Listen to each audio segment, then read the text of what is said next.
सो UPSC civil services का exam देने के लिए काफी सारी एलिजिबिलिटीज होती हैं जो कि कैंडिडेट को फुलफिल करनी होती हैं। एंड आज के इस वीडियो में मैं आपको सिंपल तरीके से एंड साथ ही साथ डिटेल में बताने वाली हूँ कि ये एलिजिबिलिटीज क्या होती हैं। होपफुली मैं आपको काफी अच्छे से समझा पाऊँ। सो आज की इस वीडियो में हम बात करने वाले हैं एज के बारे में, एज कैलकुलेट कैसे करते हैं, नंबर ऑफ अटेम्प्ट्स के बारे में, अटेम्प्ट्स किस तरह से काउंट होते हैं, आपकी एजुकेशन क्वालिफिकेशन क्या होनी चाहिए, नेशनैलिटी क्या होनी चाहिए एंड और भी सारी चीजें। So without wasting any time let's get started. पहला पॉइंट है eligibility. UPSC civil services examination के लिए क्या एलिजिबिलिटी है इसके बारे में बात करते हैं। सो एलिजिबिलिटी का पहला फैक्टर है नेशनैलिटी। आईएएस, आईपीएस और आईएफएस इन तीनों सर्विसेज के लिए कैंडिडेट का इंडियन सिटीजन होना काफी ज्यादा जरूरी है। इन तीनों के अलावा जो बाकी सारी सर्विसेज हैं उनके लिए इन सारे क्राइटेरियाज में से कैंडिडेट को किसी एक क्राइटेरिया को फुलफिल करना चाहिए, तभी वो यूपीएससी सिविल सर्विसेज एग्जाम के लिए एलिजिबल होगा। अब बात करते हैं दूसरे फैक्टर की जो कि है education qualification. So education qualification की अगर मैं ओवरऑल बात करूं देन कैंडिडेट को 12th पास होना चाहिए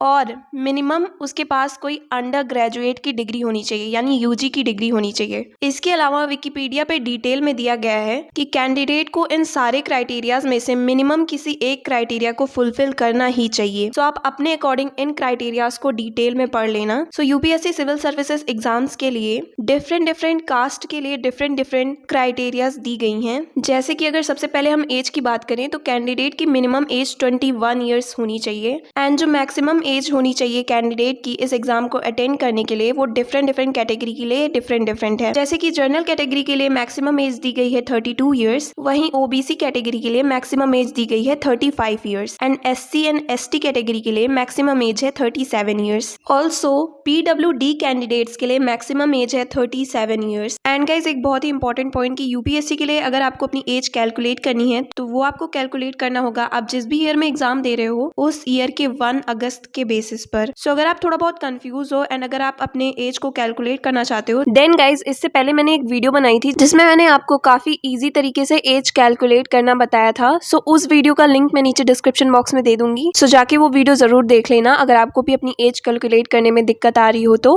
वो वीडियो आप लोगों के लिए काफी ज्यादा हेल्पफुल रहेगी। अब बात करते हैं अपने लास्ट फैक्टर के बारे में जो कि है number of attempts. Number of attempts का मतलब है कि कोई भी कैंडिडेट कितनी बार यूपीएससी सिविल सर्विसेज एग्जाम्स को कितनी बार वो अटेम्प्ट कर सकता है। तो नंबर ऑफ अटेम्प्ट्स अलग अलग कास्ट के लिए अलग अलग होते हैं। जैसे कि जनरल कैटेगरी के कैंडिडेट्स को 6 अटेम्प्ट्स मिलते हैं एंड ओबीसी कैटेगरी के कैंडिडेट्स को 9 अटेम्प्ट्स मिलते हैं। वहीं एससी और एसटी कैटेगरी के कैंडिडेट्स को अनलिमिटेड अटेम्प्ट्स मिलते हैं, यानी कि एससी और एसटी कैंडिडेट्स की उम्र 37 ईयर्स होने से पहले वो कई बार अटेम्प्ट्स दे सकते हैं। उनके लिए अटेम्प्ट्स तो अनलिमिटेड हैं बट उनकी मैक्सिमम एज 37 से ऊपर नहीं होनी चाहिए। सो अटेम्प्ट्स की अगर हम बात करें तो अगर आप प्रीलिम्स एग्जाम का कोई भी एक पेपर देते हो, बाकी पेपर दो या ना दो, अगर आप एक भी पेपर में अपीयर हुए, एक भी पेपर को आपने दिया तो वो आपका एक अटेम्प्ट काउंट हो जाएगा। सो जैसे कि अगर आप जनरल कैटेगरी से हैं देन आपके 6 अटेम्प्ट्स में से एक अटेम्प्ट काउंट हो जाएगा। लेकिन वहीं अगर आप एग्जाम के लिए अप्लाई करते हो लेकिन एग्जाम को अटेंड नहीं कर पाते हो यानी किसी भी पेपर में अपीयर नहीं होते हो देन उसको अटेम्प्ट की तरह काउंट नहीं किया जाएगा। ये चीज थोड़ी कंफ्यूजिंग भले है बट आई होप आप लोग को समझ में आ गया होगा। या गाइज आज की वीडियो के लिए इतना ही। आई होप मैंने सारी चीजें कवर की हैं। अगर मुझसे कोई चीज छूट गई हो देन आप लोग कमेंट सेक्शन में मेंशन कर देना एंड ऑल्सो चैनल को सब्सक्राइब कर लेना बिकॉज बहुत ही जल्द हमारे चैनल पे 1000 सब्सक्राइबर्स पूरे होने वाले हैं। So yeah thank you so much. Now bye.